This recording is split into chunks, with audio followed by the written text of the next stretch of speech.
Hello, beautiful people. This is Venerable Tech Quang Tree, and you're listening to Dharma on Demand on Dharma Tree.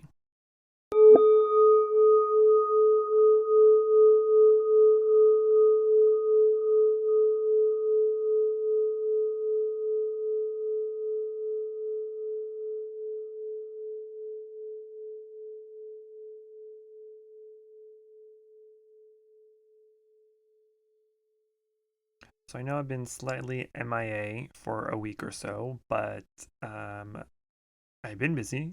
But I hope to get back on schedule and getting these recordings back on their designated schedule of days. But to start off this new episode, we're going to start learning the Noble Eightfold Path, also known in Sanskrit as Arya Ashangika Marga, or literally the Noble Path of Eight Limbs. And so the Eightfold Path is essentially the foundation of Buddhism and all the practices. Everything stems from the Four Noble Truths and the Eightfold Path, and of course other teachings like dependent origination.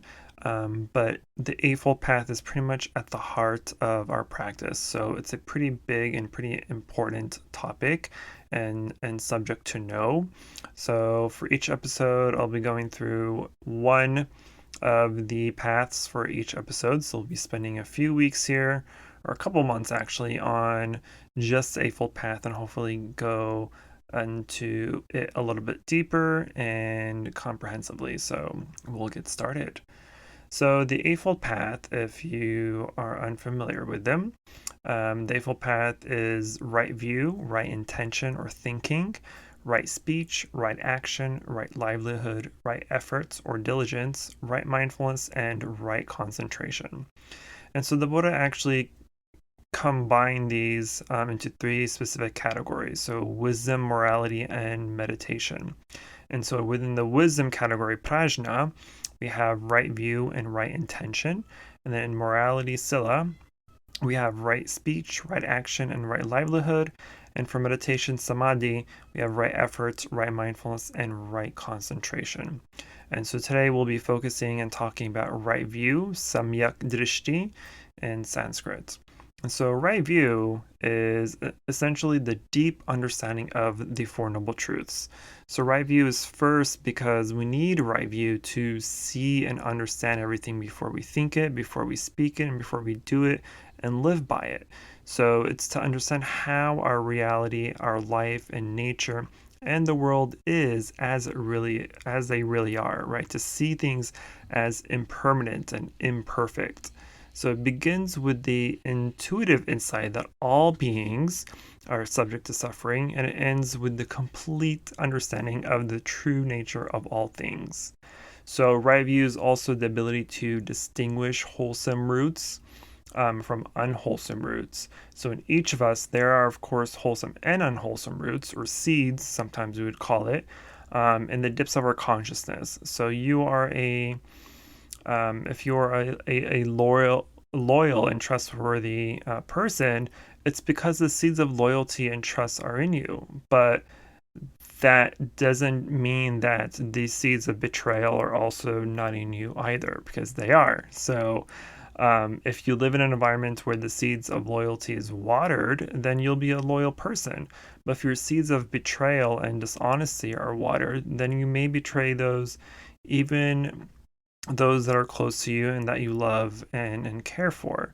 So we'll feel guilty about it, but if the seeds of betrayal and disloyalty that are in us become strong, then we may do it anyway. So the practice of mindfulness helps us identify all the seeds in our stored consciousness, right? The alaya vijnana, the eighth consciousness. And what are the ones that are most wholesome? So when a person comes up to us, right, the very sight of them sometimes will make us uncomfortable.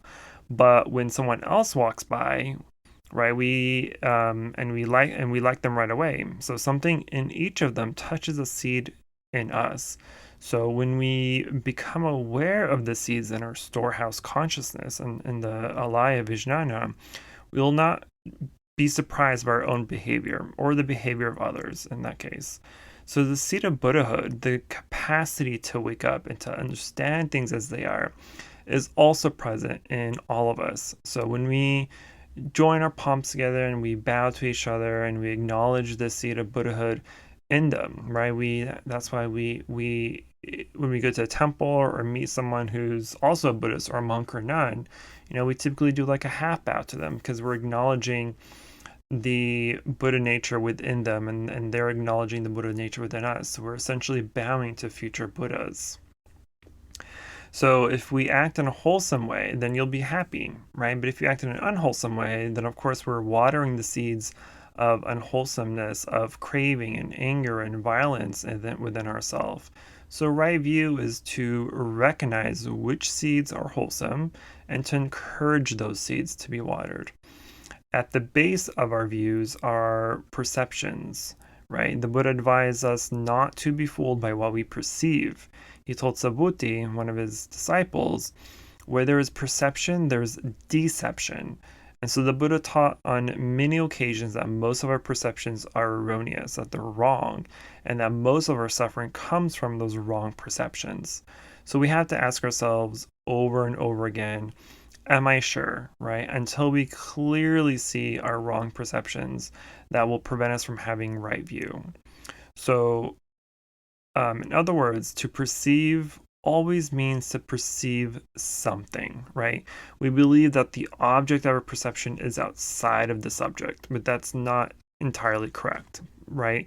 Because when we perceive the moon, for instance, the moon is in us because the moon is the object of our perception. And so when we perceive a rock, the rock is the object of perception. When we perceive the sun is the object of perception. When we say, I can see my consciousness in the flower, it means that we can see the water, the sunshine, and the earth that are in the flower. But how can we see our consciousness in a flower? The flower is our consciousness. It is the object of our perception, right? It's our perception. So to perceive is to perceive something. Perception means the coming into existence of the perceiver and the perceived, right? So the flower that we are looking at is part of our consciousness. The idea that our consciousness is outside of the flower has to be removed, and we have to get away from that type of thinking, because it's impossible to have a subject without an object. So the source of our perception, our way of seeing, lies in our stored consciousness, alaya vijnana.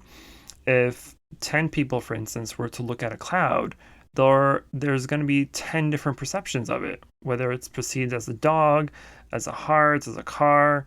It depends on our mind. It depends on our sadness and our memories and our anger and how our mind, the state of our mind in that moment. So our perceptions carry with them all the errors of subjectivity. So then we perceive and we blame, we condemn, or we complain, right, depending on our perceptions. But our perceptions are made of our afflictions, right, of craving and anger, ignorance, wrong views, and prejudice, etc. So whether we are happy or we suffer depends largely on our perceptions. So it's important to look deeply at our perceptions and know their source. So we had this idea of happiness. We believe that only certain conditions only certain conditions will make us happy. But it's often our very idea of happiness that prevents us from being happy in the first place. Because we have to look deeply into our perceptions in order to become free of them. Then what has been a perception becomes an insight, a realization of the path, right? This is neither perception nor non-perception. It's a clear vision and seeing things as they are. So our happiness and the happiness of those around us really depends on our degree of right view, touching reality deeply, knowing what is going on inside and outside of ourselves is the way to liberate ourselves from suffering, and that is caused by wrong perceptions. We can't explain an orange, for instance, to someone who has never tasted an orange, right? No matter how well we describe the orange to that person, we can't give someone else the direct experience, right? They have to taste it for themselves. Because as soon as we say a single word, they are already caught um, they're already caught in wrong view. So right view can't be described. We can only point in the correct direction and then allow ourselves or others to clearly perceive it for themselves.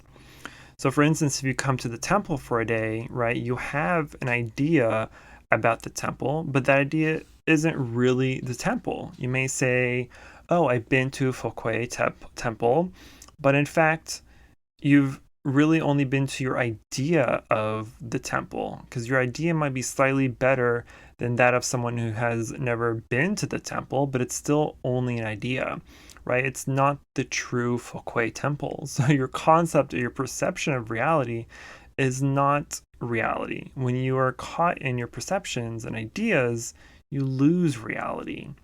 So to practice is to actually go beyond ideas, so you can arrive at the suchness of things, right? No idea, quote unquote, is the path of non-conception. So as long as there is an idea, there is no reality and there's no truth. No idea means no wrong idea, no wrong conception. It doesn't mean no mindfulness, because of mindfulness, when something is right, we know it's right. And when something is wrong, we know it's wrong. And so when we're sitting in meditation and we see a cake in our mind's eye, right? So we think that we think that is wrong practice, because this image of cake is showing up, right? Because we're supposed to be mindful of our breathing. But if we practice mindfulness, then we will say, I am breathing in and I am thinking of cake, right? That is right mindfulness already, because rightness or wrongness is not objective. It's subjective. And so this goes back to, practicing mindfulness correctly in meditation, which is a whole other topic that we'll talk about later on. But relatively speaking, there are right views and there are wrong views. But if we look more deeply, we can see that all views are wrong views, right? Because no view can ever be the truth. It's just from one point, right? That's why that's why we have this saying, point of view.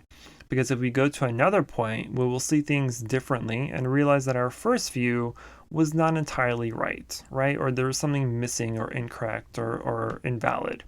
So Buddhism is not a collection of views. It's a practice to help us eliminate wrong views.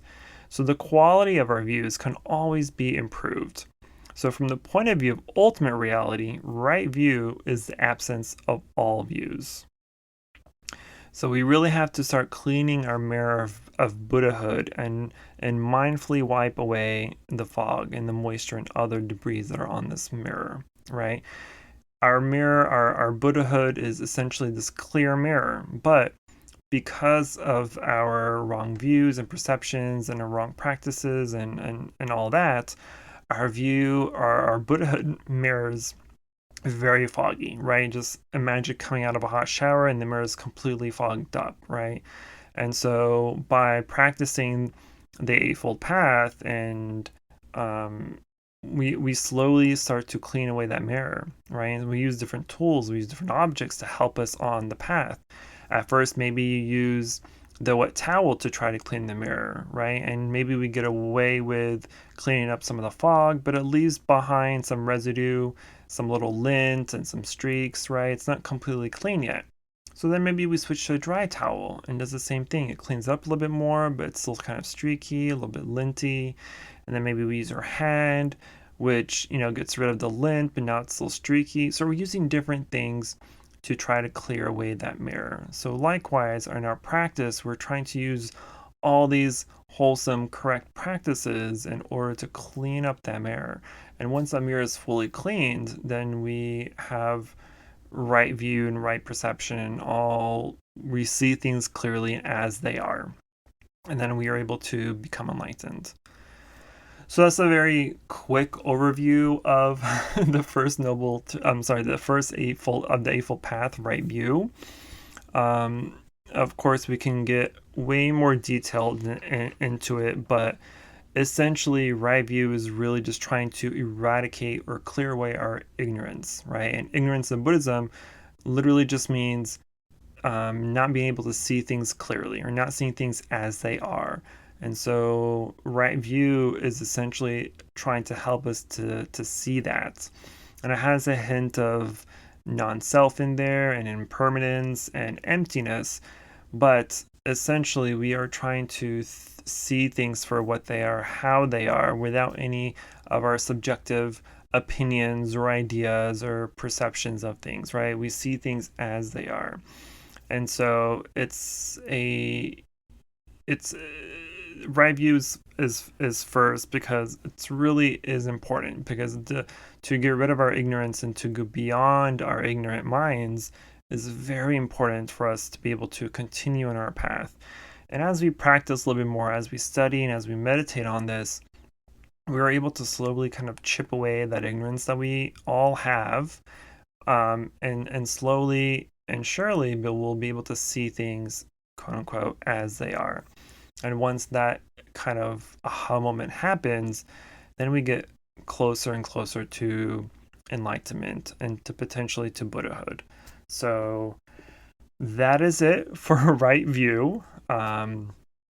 Again, if anybody ever has any questions or concerns or emotional outbursts, feel free to comment or to message or email me, and I'll be more than happy to answer any of your questions, especially on my segment Ask a Monk.